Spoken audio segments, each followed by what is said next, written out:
We're back, drawing Warhammer 40k characters again. Sometimes it is the most dark, nasty, brutal setting that there is, but oftentimes it's also hilarious. Now, I've actually done a Warhammer-themed video before, and I drew the Emperor of Mankind. And I drew the Great Unclean One. What should we draw next? Well, neither of us know any of the characters, so I think there's only one thing that we can do.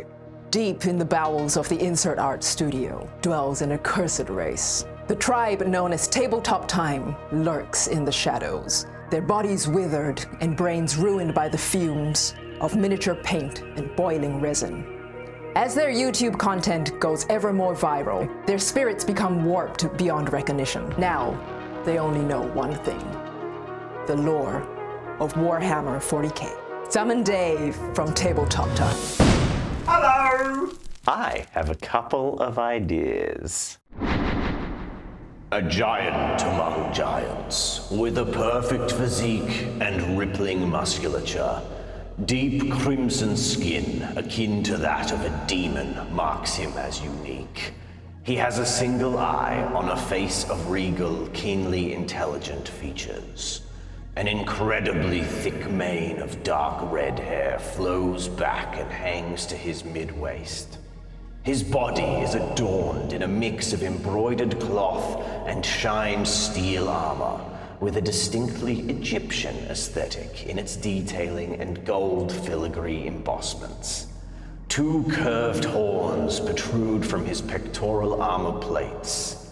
He holds a staff topped with the blade of a khopesh and has a tome of great magic power with him at all times. An aura brimming with potent magical energies envelops him, while his demeanor paradoxically evokes the warmth of a benevolent mentor tempered by the lofty conceit of a sovereign ruler. He also seems like the kind of guy who doesn't do anything wrong. Years of duty have tempered the body of this woman into fighting perfection. Her proud features covered in a knotwork of battle scars and tattoos. Her markings depict religious scripture, symbols of skulls, fleur-de-lis, and the winged two-headed eagle of her god. Her hair is a jaw-length bob of dyed white, and her body is adorned in form-fitting, futuristic yet gothic black steel full plate. Her armor is bedecked in reams of parchment, each covered in handwritten scripture and then secured onto her armor with a wax seal. Rosary beads, necklaces, and incense burners hang from her in multiple places. She has a bulky holstered pistol and combat knife at her waist, but clutches intensely a handheld flamethrower. This character has strong vibes of the Spanish Inquisition, Crusader Knights, and nuns. I want to draw both of them. I want the less human one. Awesome. Well, I'm going to just disappear in the same manner that I came here. So I am so glad that I got this prompt. I kind of secretly wanted it because I'm secretly a goth at heart. So I really wanted to do this like really cool like goth lady. I really wanted to do like a female in armor as well. I feel like I don't draw them enough. And I feel like they're also often over-sexualized, like females in armor or female warriors. I follow this guy on TikTok and all his videos are like rating and ranking the practicality of fantasy armor.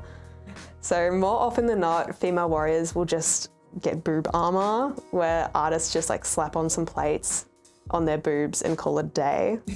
And this TikTok guy, he analyzes how boob armor doesn't actually protect you from anything. It doesn't like protect your vital organs.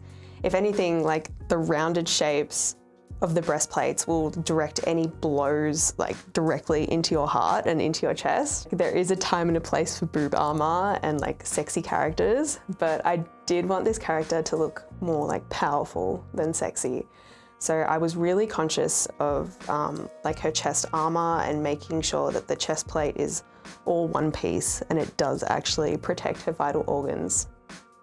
I was super inspired by the Spanish Inquisition armor that was mentioned in the brief because I find it to be like super thin and delicate and layered and detailed, which is so different to like the chunky sci-fi armor that you see in Space Marines. So I decided to really lean into that medieval look to make this character look less Warhammer and more original and interesting. I gave her this really wide stance so that she looks really balanced and confident.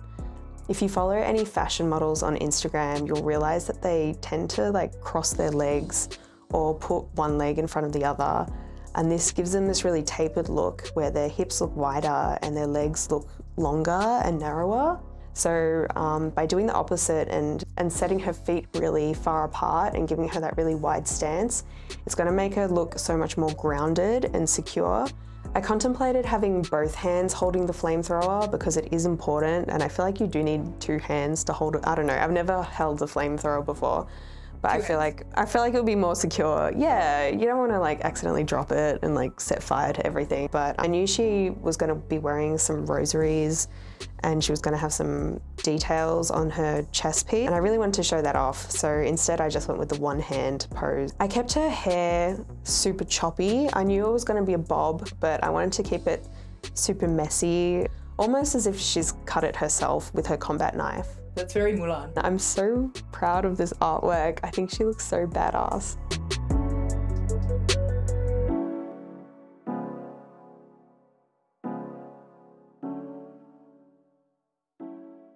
So that's the artwork done. I think it's time to call Dave. I want to see. All right. Because I know what I gave you. Have you worked it out yet? I think I have. Okay. I think I've watched enough tabletop time videos to know what it is. You should also watch enough tabletop time videos. If you'd like to see tabletop time, a group of us who have fun creating cool miniatures, painting things, building dioramas, and very much having fun in the worlds of Warhammer 40k, check out Tabletop Time. Links are in the description. Go subscribe. Thanks. Oh, hell yeah. Ta-da! Oh, that's so cool. You've done, you know you're Aquilas. You're learning, I don't even, what's an Aquila? I don't even know what that is. Oh, it's the eagle. So this is a Sister of Battle. Did anyone get it? I hope they got it. It looks super cool. And it's kind of realized, what I really like about it is you've realized it to be like more medieval. Yep. Which really evokes more of that like Crusader Knights church vibe. Yeah. I think it's really cool. That's exactly what I was going for. These ladies are basically, we call them nuns with guns. It's an order of female warriors, and their whole shtick in Warhammer 40k is they make up the militant arm of the church, and they're all nuns, they're all women, no men allowed, and they basically badass around in the galaxy as kind of a counterpart to Space Marines, who are basically monks. So both sides are satirized versions of church organizations, effectively. Lots of praying, lots of weeping, lots of devotion, and lots of burning people at the stake. Very cool. It actually kind of looks like, if you blur your eyes, you get the same silhouette as a nun, because you get like the white sort of triangular head shape, and then the rest is in black. Yeah. So I like It's super cool, and I also like the like embossed fancy pistol. It almost looks like a big revolver for taking people out. Super cool. What did you think, everyone? Do you like this rendition of a Sister of Battle? The answer is yes, you have to. I actually really loved drawing this character. And I do like that you've got the smoke up there, the freshly burned heretics.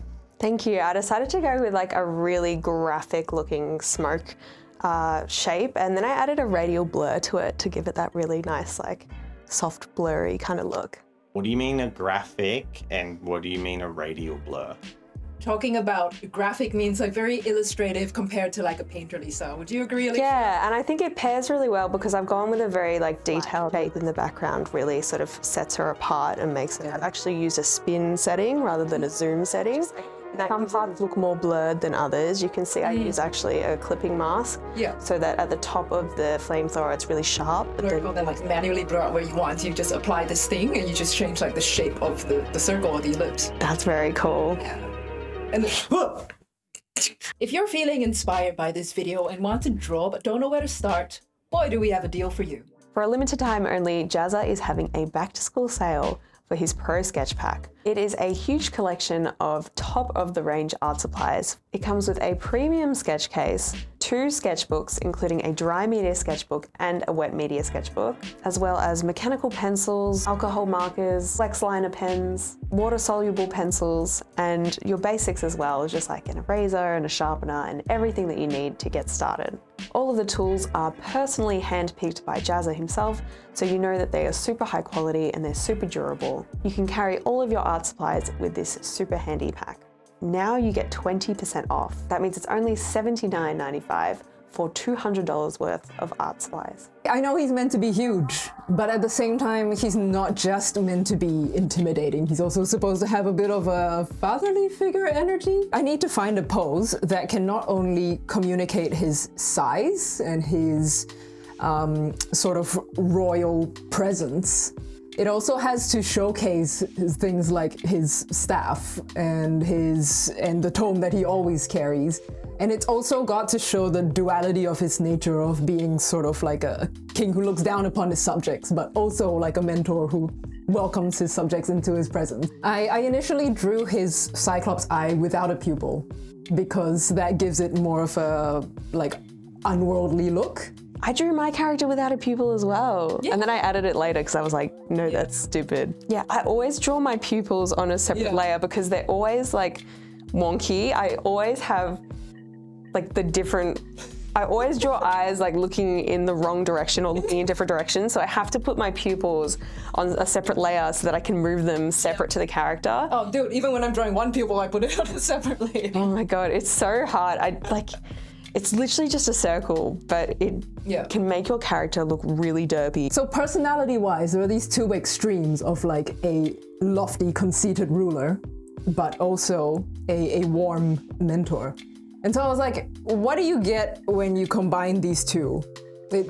You've got the mentor emperor who is graciously annoyed that you have entered his presence and interrupted him.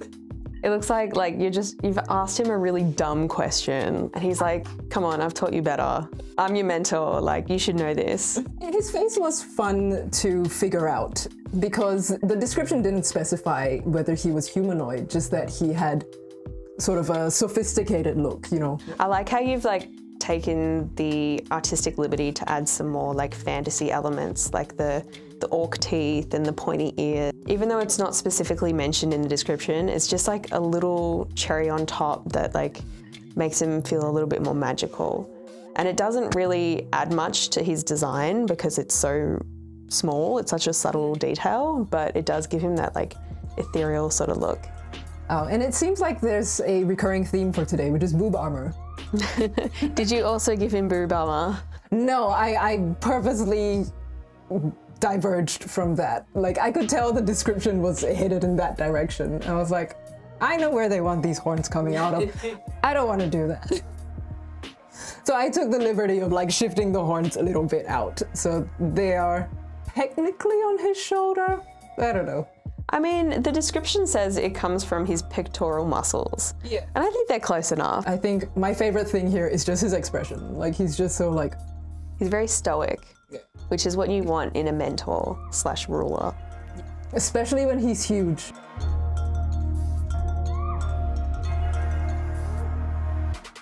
You ready to know who it is? Viewers, comment, you know who it is. This is the Crimson King, the Magus, the Archmagister, Magnus the Red. Did nothing wrong. Oh, very cool. Look at that.